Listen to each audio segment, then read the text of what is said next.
So all of the old sort of addictive food behaviors just immediately exploded. Well, a warm welcome to you all. This video is about Eric's carnivore cleanup. I'm JJ, I'm a life coach and I eat mostly meat. I'm Eric, I'm a novelist, and I eat only meat. Oh. And butter and coffee juice. So I've been talking about the past week or so that I am now tracking my food intake in order to troubleshoot a few things. And I promised this video we would go through what I've discovered. Now, are you tracking macros or quantities or what are you tracking? I calculated macros for one item. And that helped me change my ways. But we'll get into it. Okay. No, I'm just tracking the things I was eating, not the details, not the macros, not the calories. None of that breakdown really mattered to me because I figured I could hone in on the things pretty readily, and I did. But the question is, what was the reason I did it? Well, my progress with carnivore was great. I started in May of 2023, and I lost, 20 pounds or probably maybe more than that by now. And I've also gained a fair amount of muscle mass. I'm not going to do the big Hulk out bit because that's a little worn out. This is very serious. This is serious, oh. And yet, I got to a position where I was about 180, 181, 182, 180. It kind of fluctuated like that. And I felt like I looked better than I had before. But there was still some abdominal fat that I thought that I could shed. And the way that I was eating was holding me steady, but it wasn't really progressing me. So that was one thing. Second, I have noticed over the past 4 or 5 weeks a little bit more anxiety creeping in. Oh. And these little episodes remind me of the bad old days when I would have these little changes in like my sensitivity to heart palpitations, tension in my solar plexus, and they sort of add up to this sort of weird internal spidey sense that there's something wrong inside of me. There's like some bad health thing. Now, you have a history of taking an SSRI. Yes. And health anxiety. Yes. The SSRI was focused around addressing OCD issues related to health anxiety. We have a whole video on that, and we'll probably do another one in the future because I've got more thoughts about it. But I've been off of it for, 8 months or something like that. And I was fine. It was as if I was still taking it because carnivore was that good. But I suspected that things were creeping back into my diet that were starting to rekindle some of those processes. Now, these anxiety instances weren't terrible. They were just out of the norm. And I saw it as a red flag. I have talked a lot on this channel about my struggle with eating beef. And this continues to frustrate and perplex me, because there was a time when we first started carnivore, I would have a ribeye for lunch, or a porterhouse, or a New York strip for lunch. And when it was on my plate and I was looking at it, I was never like, oh, this is going to be delicious. Once I started eating it, I would go, oh my God, that was so good. And I would just be like, that was what I needed. But then slowly, it started to lose its palatability, and I had to use mustard to get it down. And that continued. And as time has gone on, I had to switch to eating hamburger patties with mustard to get it down. And I thought, well, maybe I just was over it. I had had so much beef that I'd gotten sick of it. But there's a counterexample in my house who just loves eating a steak. And it's like, oh, that was really good. Now, you do put nasty blue cheese crumbles on it. On occasion, not even all the time. Yeah, though. that I would rather eat the steak without blue cheese nastiness on it. So that was a thing. I had a sneaking suspicion there was something else related to in my diet that was causing my beef palatability resistance. And then the final reason I wanted to track was I wanted to walk the talk. We have this food log linked in our description, along with some other tips about troubleshooting weight loss. And I was like, well, I'd better do what I say. And so I did it. The results were really obvious right away. And you could argue I didn't even have to do this tracking, but there's something about writing down what you ate that makes you confront what you ate. And you said right off the bat you were changing things. Very early, yeah. So I started this on Tuesday, June 18th. And as always, in the morning, I have my black coffee. Wait a minute. I'm sorry. You started on a Tuesday, Yeah, not a Monday right, or a Sunday right, or a first of the month. right. You just dove in. Oh, I see your point. We just did a video about this. So let's start. Yeah. I mean, you dove in on a Tuesday. Yeah, well, once it occurred to me that I needed to address these issues, there was no reason to wait. Just do it. All right. So I had black coffee, and then at 8 a.m., which is typical for me, I have black coffee with my breakfast. This one happened to be 4 eggs and 2 bacon because I think I was just my stomach was a little off or something. Normally I would have more than that. Now, in the past, you have put cheese on that Yeah. and sometimes sriracha. I didn't put cheese on it because we were getting ready to do the video for last Wednesday, and I was starting to feel like I should just take the cheese out.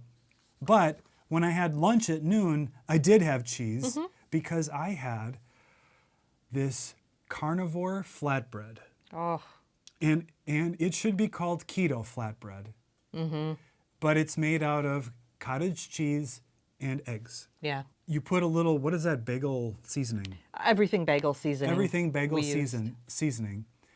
And this flatbread, you can then put lunch meat and some condiments, and you have a delicious sandwich. And it is a very dangerous It's sandwich. magical and it's good for holidays or something. Like it's a special treat because once I had it, I never wanted to not have it. It was immediately a problem. beef was out the window even more. Beef was harder to get down because all of a sudden I'm like, well, I can have a whole bunch of lunch meat between these little things, these little faux breads, and that's a lot of protein, and there's some fat in that ham, and it's so delicious, it's easy to get down. It got to be a problem where it's like, I'm going to the grocery store just to buy some cottage cheese. Now, how much do you like shopping? I hate it. How much do you like cooking? I hate it. And you were cooking. It's not Flatbread. It's not hard to make it either. That's a real problem. And so I was like, oh, that was the last flatbread. I've got to immediately make some more. So all of the old sort of addictive food behaviors just immediately exploded. It became a problem. So then I followed that ham, turkey, Swiss cheese, a little bit of crunchy lettuce on there to make it And then you'll notice this Coke, Diet Coke. Somehow that came back into my orbit. Well, at the other property, Yeah. we had a fridge that had the little mini tiny Cokes from a party. Oh, that's right. From that long ago, too. like a year ago. And I Or more. took one day because I needed a little something. Yeah. And it was just like, you might as well just have given me hard drugs. So then later I followed that because, it wasn't very satiating. I followed it with 2 deer jerkies, which I would have dipped into some butter. Then at 2 o'clock, you'll see I had a Starry Zero, which I think in the old days used to be called this Diet Sierra Mist. Yes. And the Starry is also a problem. And then at 6, I had pork tenderloin. I estimated about 12 ounces of that. And then I followed it with my chocolate element with butter. And I did test ketones later after dinner at 8:30, and it was 0.2, and my blood sugar was 119, which was very odd. How many hours after eating was that? That would have been 2.5. Ooh, yeah. So I wasn't excited about putting that down on the paper nor reporting it on a YouTube channel. Day 2, I had my coffee. I had 6 Aikens. 6 Aikens. 6 Aikens is like Clay Aiken's younger brother. 6 eggs, 3 bacon, black coffee. And the 6 eggs is 3 plus 3. That's 3 whole eggs and then 3 extra yolks I added in there. Noon, I had my cottage cheese flatbread sandwich, 3 turkey, 3 ham. 2 Swiss cheese mini Diet Coke. I want to make sure that you know it was a mini so I could get credit for that. And my note says tasty but not satiating. And then that night at 5 o'clock, barbecued ribs, Starry Zero. I noted that the sauce was sweetened, and in the notes section, stress is in big letters. So we talked about some of our stressors last week in our live. Yeah. And so even though it was sweetened sauce, that was a big victory for us to go get barbecue. Because We wanted ice cream.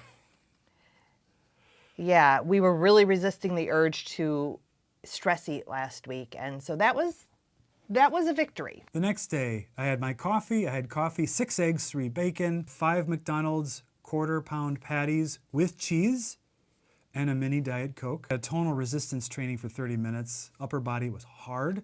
And then at 5, we did a 45-minute walk with the dogs. Cottage cheese flatbread sandwich, 3 ham, 3 turkey, 2 Swiss. And this is when I went to the effort to actually calculate the carbs in the amount of flatbread I was eating. Dun, dun, dun. It was 7.5 grams of carbs every time I was having one of those sandwiches, not including whatever was in that Swiss cheese. Oof. I followed it with the Element and some butter in it. The next morning, I had my coffee, 3 eggs, and 2 patties rather than bacon. Get a little more protein going.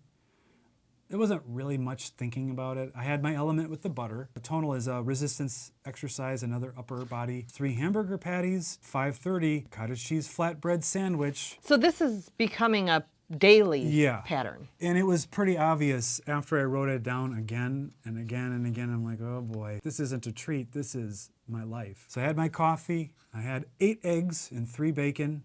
I had my Element with butter. 4 deer jerky for lunch with butter. I had a Zevia, soft drink sweetened with stevia. And then for dinner, I had the sirloin. And then I had to have a hamburger patty after it because I was still kind of hungry. And then I had my Element with butter. So then Sunday, I had my coffee. I had my coffee with eggs and bacon. I had dinner instead of dinner because I was at the other property mowing for hours and hours and hours. I came home, I had 3 beef patties. Later, I had some deer jerky and butter, and that was the end of the day. Now, that day, I think you were also experimenting with how hungry can I get? Will the beef taste good if I'm Yeah. hungry enough? Yeah, exactly. I decided that it was more important for me to be hungry when I started eating the beef because I knew I wasn't going to put any dairy on it. This is when I pulled the trigger. We had just done a video about don't wait, start immediately. So I knew that beef patty was going to be a hard go because I was going to use only mustard, making sure there's no carbs in the mustard. And when I got around to eating them, I was pretty hungry and they were pretty good. They were delicious, but they were good. And so later, because I'd had a late lunch, I was a little hungry, so I wanted to get some butter in, and I just don't like eating it off a spoon, so I dipped jerky into it and ate it. It would be yesterday, coffee, eggs and bacon, 4 beef patties for lunch, and then I had a snack of 2 deer jerky with butter because I worked out in the property and I was burned a lot of energy doing it. And then for dinner, I had 6 naked McDonald's beef patties. No cheese. Naked. And we did have them put mustard on it. And it was like 6 little smeary dots of mustard. So I had to add a little mustard to those. 6 quarter pounders. That is 1.5 pounds of beef patties. The first 4 went down okay. And then I just sort of stuffed in the last 2 because I wanted to just keep boosting in the beef because I had been eating so little of it recently. So we saw your logs, and you said Sunday you made the change. What exactly are the changes that you made The then? changes now are no dairy except for butter, no artificial sweeteners at all. There goes my chocolate Element. It's out the door. Starry, obviously, that's got some sort of artificial sweetener. The Diet Cokes are out the door anyway. No Zevia, because that has stevia in it. Have you done carnivore without artificial sweeteners? When I first did the first beef, bacon, butter, and eggs, there was no artificial sweetener. Okay. But I think they started to seep in as Zevia, and then there'd be sweetener in Element, because I restarted Element because I thought I needed the electrolytes and the salt. Occasionally when we would have a meal with the sugar-free barbecue sauce. How long do you plan on doing this? I don't have an end date, but then I'm not a planner. This is true. It's at least 30 days. Well, I'm excited for you because I do know that when you allow sweeteners in, you tend to maintain that steady stream throughout the day of sweetened. Exactly, yeah. Yeah, of like some sweetened After drink. every meal, practically, I need to have a little sweet soda or something.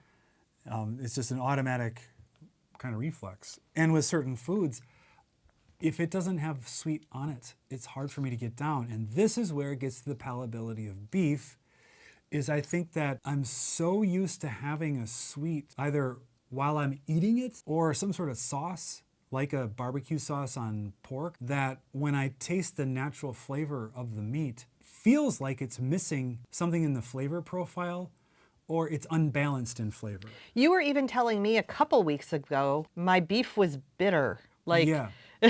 why does the steak taste bitter, this Yeah, filet?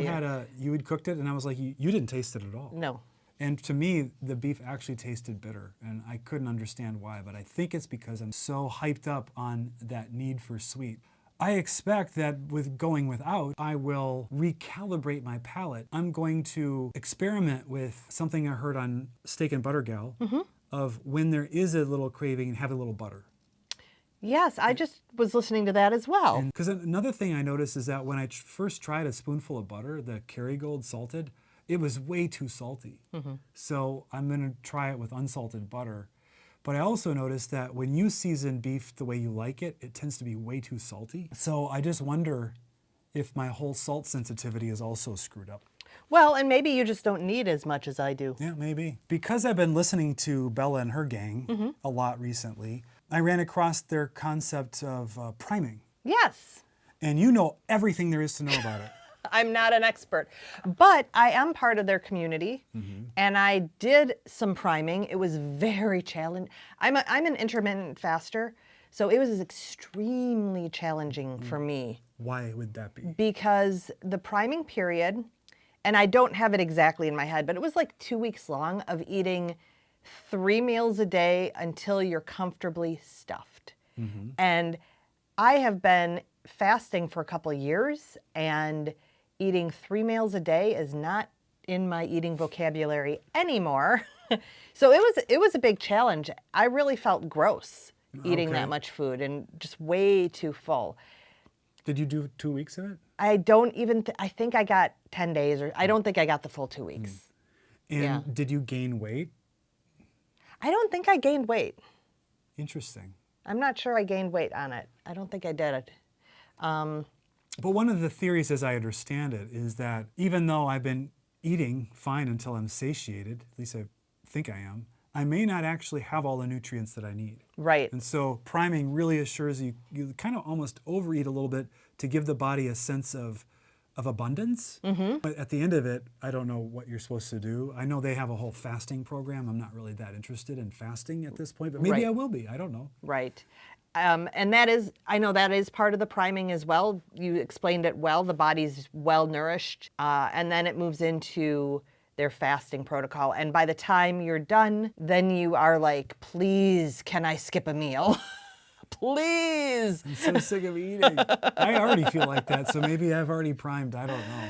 I don't plan to prime. I just feel like that's how I've behaved the past couple of days, making sure I get 3 meals, and it's been beef and high fat. And there is a possibility, if I broke down the macros, I'm sure on all of those flatbread days, my fat intake was way low compared to where it should be.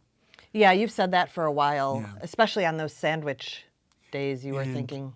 With my ketones on that, it was up to like 0.9 or something like that, which isn't very high, but I measured it at an inopportune moment. I had just done something. Getting my ketones, according to Dr. Eid, change your diet, change your mind, should really help with alleviating the anxiety. And I believe that's what happened when I initially did carnivore. Oh. Because I got into really good ketosis.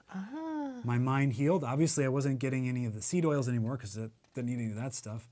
And maybe the artificial sweeteners are a part of that as well. I kind of think maybe the dairy, either the carbs or the dairy itself was a contributing factor. So they're gone. Well, here's something. Maria Emmerich says that your taste buds change every 10 days. Oh. 10 days from now, you might be loving life, loving beef. If you want to track, obviously it doesn't require this printable.